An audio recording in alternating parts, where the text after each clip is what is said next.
नमस्कार, FM news देख रहे हैं आप। आपके साथ मैं हूं हर्ष त्यागी। मुख्यमंत्री योगी आदित्यनाथ ने गोरखपुर के 2 दिवसीय दौरे के दूसरे दिन विकास कार्यों और लॉ एंड ऑर्डर को लेकर मंडलीय समीक्षा बैठक की।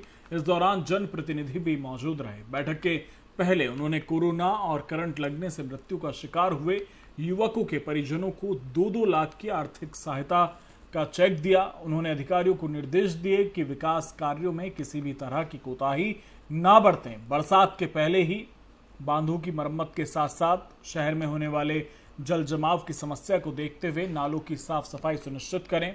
उन्होंने अपराध और अपराधियों के खिलाफ जीरो टॉलरेंस की नीति के तहत कार्य करने के निर्देश भी दिए।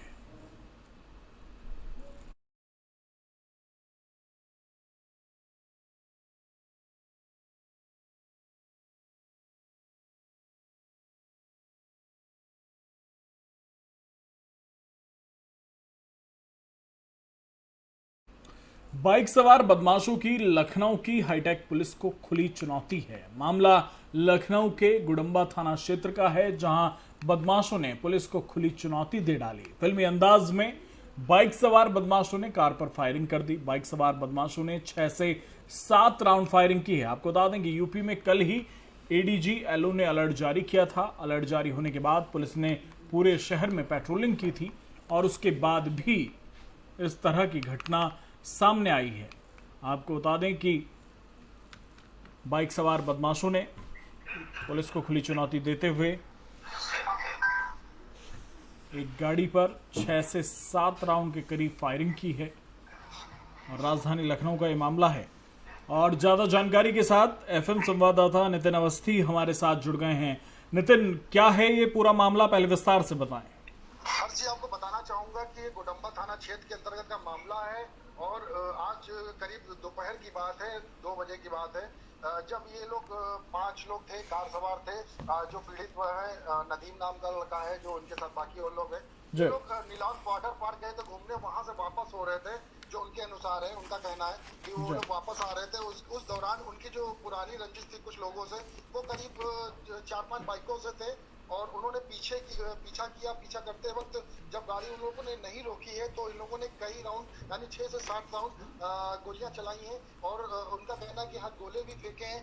लेकिन अगर पुलिस के अनुसार बात आ जाए तो पुलिस का कहना है कि दोनों पक्षों में पहले से विवाद चल रहा था। इसमें कहीं ना कहीं कचहरी मुकदमेबाजी भी चल रही थी और काफी दोनों के खिलाफ मुकदमा भी दर्ज था।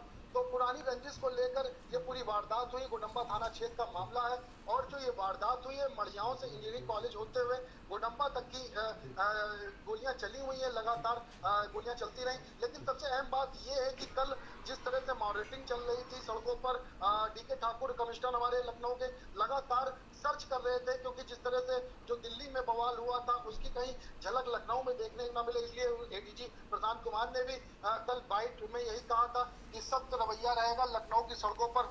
जिस तरह से जो आतंक का माहौल है उसको कम किया जाएगा और किसी तरह की कोई घटना सामने नहीं आएगी। लेकिन उनको कहीं ना कहीं चुनौती देखते हुए ये लोग नजर आए और सड़कों पर जिस तरह से ताबड़तोड़ गोलियां चलाने का मतलब यही है कि एक बार फिर से पुलिस को चुनौती दी जा रही है और खुली चुनौती है ये दी जा रही। तो पुलिस के अनुसार पुलिस का ये कहना है कि जो पीड़ित के बयान के अनुसार उन लोगों के खिलाफ एफआईआर दर्ज कर ली गई है जिन लोगों ने ये घटना को अंजाम देने की बात करी है और पूरे मामले की छानबीन करी जा रही है कि आखिर मामला क्या है। उसके बाद ही कुछ उसके आगे की कार्रवाई होगी। नितिन, इस पूरे मामले में किसी के घायल होने की कोई सूचना? आपको बताना चाहूंगा कि जितने लोग भी जो लोग सवार थे वो गाड़ी 4 व्हीलर से कार से थे, तो इसलिए उनके ऊपर जितनी भी गोलियां चली वह कहीं ना कहीं बच गए हैं वो सेफ्टी। लेकिन कार काफी क्षतिग्रस्त हो गई है जिस तरह से गोलियां चली। और बताया जा रहा था कि सीसीटीवी जो कैमरे लगे हुए थे सड़कों पर जो लगाए जाते हैं यातायात चेकिंग करने के लिए, उनमें कहीं ना कहीं ये विजुअल देखे जा सकते हैं। पीड़ित का कहना है कि उनमें विजुअल सामने आए। उसमें नितिन, क्या पीड़ित की तरफ से किसी तरह की कोई जानकारी, जिस तरह से पुरानी रंजिश का आपने जिक्र किया कि पुलिस का ये कहना है कि ये कोई पुरानी रंजिश थी, उसे लेकर ये सब कुछ हुआ है, क्या पीड़ित ने किसी तरह की कोई जानकारी दी है या पीड़ित उन हमलावरों को पहचानते हैं?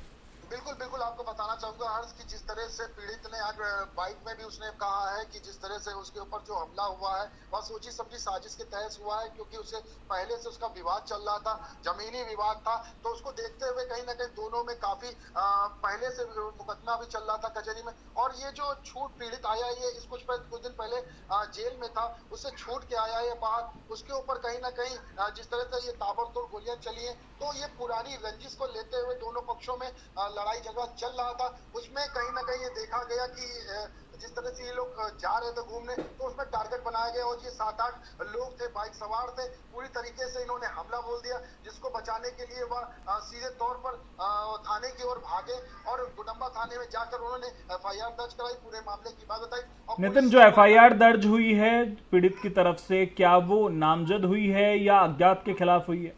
बिल्कुल आपको बताना चाहूंगा कि पीड़ित के अनुसार जो नाम लिए जा रहे हैं उनका नाम लिखा गया है, लेकिन जो लोग आरोपी हैं उनको भी पुलिस जल्द से जल्द गिरफ्तार कर लेगी। गिरफ्तार करने के बाद उनसे भी पूरी जांच पड़ताल करेगी, क्योंकि ये मामला जो है ये पुराना है, काफी पुरानी रंजिश से क्या मामला है, इसकी पूरी तय तक जाने के बाद ही कोई नतीजा निकलेगा। जी, लेकिन ताज्जुब की बात है नितिन, क्योंकि जहां पर योगी आदित्यनाथ अपराध को लेकर जीरो टॉलरेंस की बात कहते हैं और अपने अधिकारियों को समय समय पर निर्देश भी देते रहते हैं, वहीं राजधानी लखनऊ में दिन दहाड़े गोली चला दी जाती है, जो अपने आप में सवालिया निशान खड़े करती है पुलिस की कार्रवाई पर, पुलिस की कार्यशैली पर।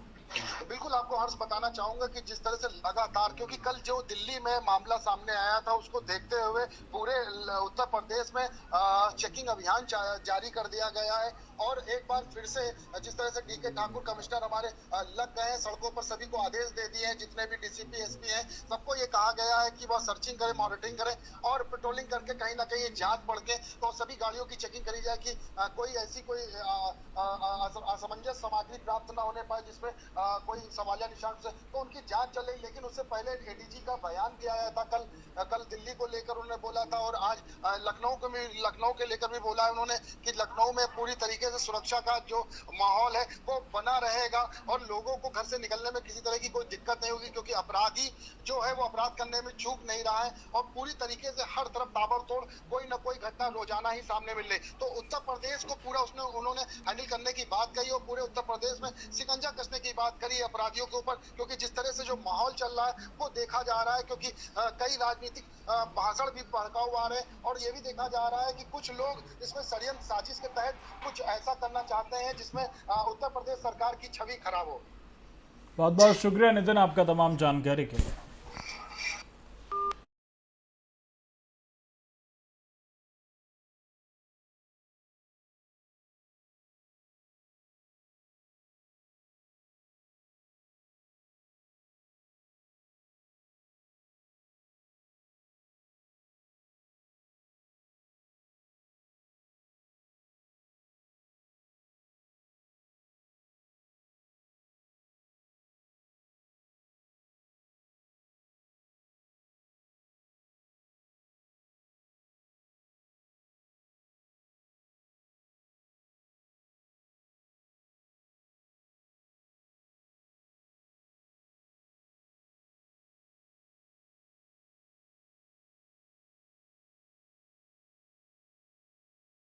राजधानी लखनऊ में स्मार्ट सिटी के तहत गुरुवार से ट्रैफिक व्यवस्था इंटीग्रेटेड ट्रैफिक मैनेजमेंट सिस्टम लागू हो गया है। इसमें ट्रैफिक नियमों का उल्लंघन करने वालों का ऑटोमेटिक चालान किया जाएगा। अभी तक ट्रैफिक नियमों का उल्लंघन करते हुए लोग मैनुअल चालान से बचने में सफल हो जाते थे, लेकिन अब वो तीसरी आंख कहे जाने वाले कैमरों से नहीं बच पाएंगे।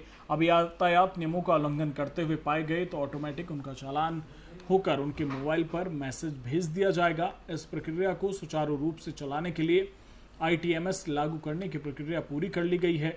गुरुवार 1 जुलाई से ये प्रक्रिया लागू हो जाएगी, जिसमें बिना हेलमेट, बिना सीट बेल्ट बाइक पर 3 सवारी पर 1000 रुपये का चालान किया जाएगा और बिना DL पर 2000 रुपये, बिना प्रदूषण प्रमाण पत्र के 10,000 रुपये का चालान होगा और नो पार्किंग में 500 रुपये और गलत दिशा में वाहन चलाने पर 300 रुपये चालान होगा। स्मार्ट सिटी के तहत लालबाग स्थित स्मार्ट सिटी प्रोजेक्ट के मुख्यालय में ही ITMS का कंट्रोल रूम बनाया गया है, जहां 132 प्रमुख चौराहों पर अत्याधुनिक CCTV, traffic signal, internet network से उन्हें जोड़ा गया है। आईटीएमएस कंपनी की सेक्रेटरी शोभा श्रीवास्तव ने बताया कि मॉनिटरिंग करने के लिए 700 हाईटेक सीसीटीवी कैमरे राजधानी में लगाए गए हैं।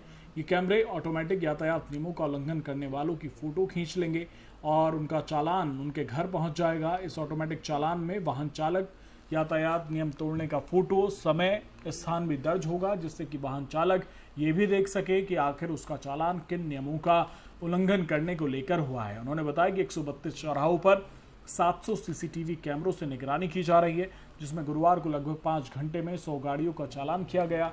उन्होंने बताया कि पॉलिटेक्निक चौराहे पर कार सवारों का सिग्नल तोड़ना, सीट बेल्ट ना लगाने को लेकर भी चालान किए गए हैं।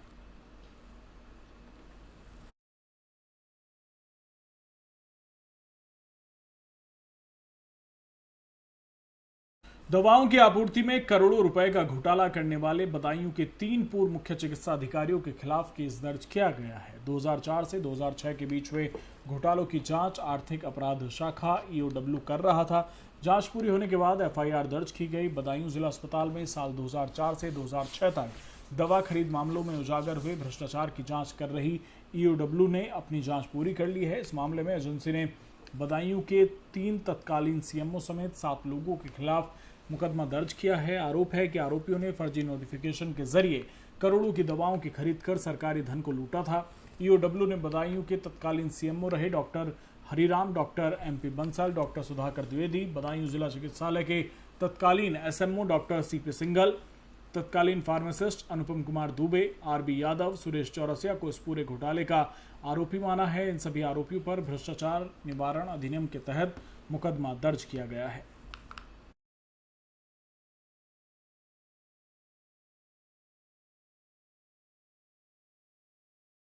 हमेशा अपने बयानों को लेकर चर्चा में बने रहने वाले उन्नाव से बीजेपी सांसद साक्षी महाराज ने हनुमान जन्मोत्सव के दौरान दिल्ली में हुई पत्थरबाजी को लेकर एक बड़ा बयान दिया। साक्षी महाराज ने कहा कि मैं इसको पत्थर जिहाद का नाम दूंगा। उन्होंने कहा कि रामनवमी के दिन योजनाबद्ध तरीके से पत्थर चलाए गए। इस घटना में विपक्षी दलों का भी हाथ हो सकता है। साक्षी महाराज ने कहा कि हिंदू मुस्लिम एकता पर नींबू निचोड़ने का काम राजनीतिक दल कर रहे हैं। बीजेपी सांसद ने कहा कि पत्थर फेंके जा रहे हैं, इसलिए बुलडोजर चलाया जा रहा है। अभी तक कश्मीर के लोगों ने पत्थर फेंकते हुए देखा, अब रामनवमी के दिन पूरे देश में पत्थर फेंके जा रहे हैं।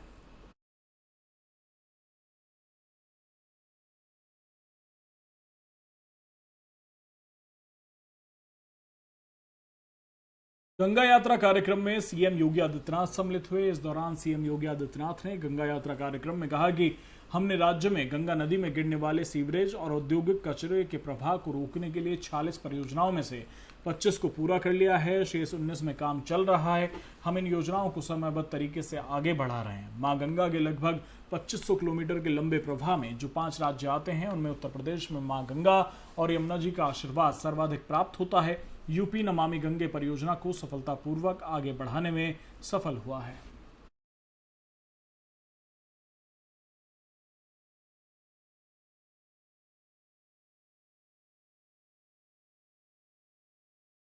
बहराइच के थाना कैसरगंज के अंतर्गत ग्राम कुंडासर में कुछ अराजक तत्व ने डॉक्टर बाबा साहेब भीमराव अंबेडकर की प्रतिमा के साथ तोड़फोड़ और खंडित करने का प्रयास किया, जिसका वीडियो जमकर वायरल हो रहा है। स्थानीय पुलिस दोषियों के खिलाफ कोई भी ठोस कदम उठाने में कतरा रही है। हालांकि स्थानीय लोगों के द्वारा बताया जा रहा है कि सांप्रदायिकता फैलाने वालों के खिलाफ कार्रवाई नहीं की गई तो बहुजन समाज के साथ भीम आर्मी का आंदोलन होगा। वहीं पुलिस अधीक्षक ग्रामीण अशोक कुमार से बात की गई तो उन्होंने बताया कि जहां का ये मामला है वहां पर एक विवादित जमीन थी, जिसका मुकदमा न्यायालय में चल रहा है। उस जमीन पर गांव के ही अनुसूचित जाति के लोगों ने बाबा साहेब की मूर्ति रखी थी, लेकिन जैसे ही दूसरे पक्ष को खबर हुई तो उसने मूर्ति को हटाने का प्रयास किया, जिसमें मूर्ति जमीन पर गिर गई। सूचना मिलते ही मौके पर पहुंची पुलिस ने दोनों पक्षों को शांत करा दिया है।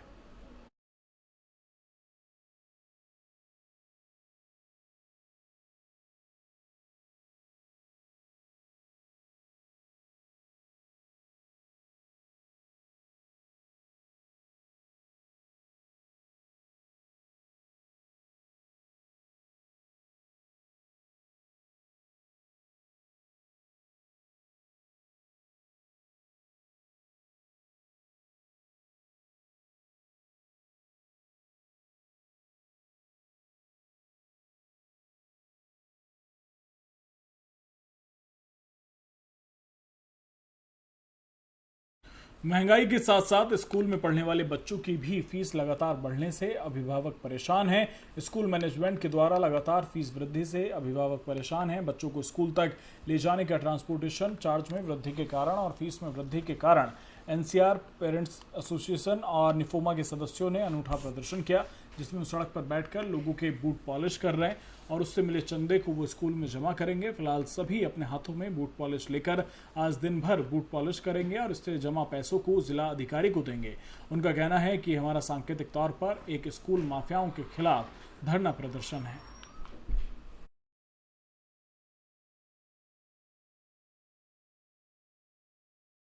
बहराइच के अमवा तितारपुर में तेज हवा के झोंकों के साथ आग ने विकराल रूप धारण कर लिया। खेतों में खड़ी सैकड़ों बीघे गेहूं की फसल जलकर राख हो गई। सूचना पर दमकल कर्मियों की टीम मौके पर पहुंची, लेकिन तब तक काफी नुकसान हो चुका था। किसानों ने ट्रैक्टर से जुताई कर आग बुझाने का काफी प्रयास किया। आपको बता दें कि आग से लगभग 85 किसानों की 300 बीघे गेहूं की फसल जल गई। हवा के चलते ग्रामीणों को आग बुझाने में काफी मशक्कत करनी पड़ी। ट्रैक्टर से जुताई कर ग्रामीणों ने किसी तरह आग पर काबू पाया। काफी देर बाद पहुंची दमकल की टीम ने आग बुझाने में भी मदद की।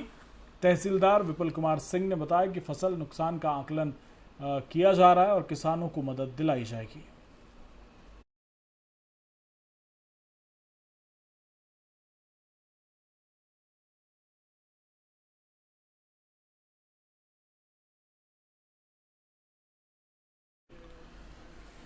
और ये तस्वीरें हम आपको दिखा रहे हैं, बहराइच की तस्वीरें, जहां पर गेहूं की कई बीघा फसल में आग लग गई। आपको बता दें कि गर्मी का ये मौसम है और गेहूं की फसल खेतों में पकी खड़ी है। और ये तस्वीरें देखिए, ये तस्वीरें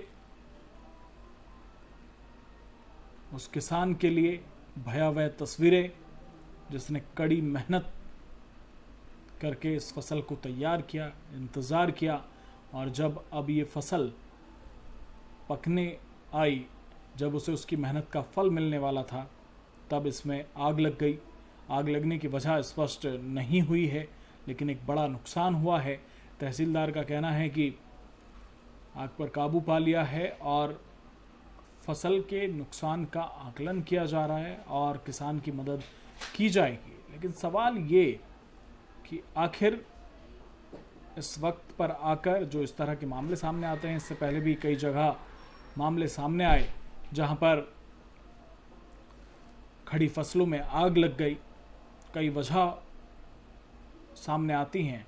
अगर बात करें इस तरह के हादसों की, तो इस तरह के हादसों में बिजली की वजह से जो फॉल्ट होते हैं, जो शॉर्ट सर्किट होते हैं, वहाँ पर खेतों में आग लग जाती है। कई बार गलतियों की वजह से भी आग लगती है, क्योंकि देखा जाता है कि कई बार अगर कोई बीड़ी या सिगरेट पीकर उसे फेंक देता है तो उसकी वजह से भी आग पकड़ लेती है। कई बार इरादतन इस तरह की घटना को अंजाम दिया जाता है, लेकिन इस मामले में आग लगने के कारण अभी तक स्पष्ट नहीं हुए हैं, लेकिन एक बड़ा नुकसान हुआ है। हालांकि प्रशासन की तरफ से आश्वासन दिया गया है कि जो भी नुकसान हुआ है उसकी भरपाई की जाएगी।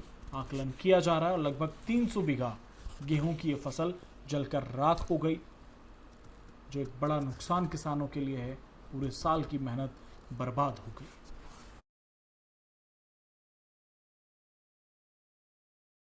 फिलहाल मेरे साथ इतना ही। बने रहिए एफएम न्यूज के साथ। नमस्कार।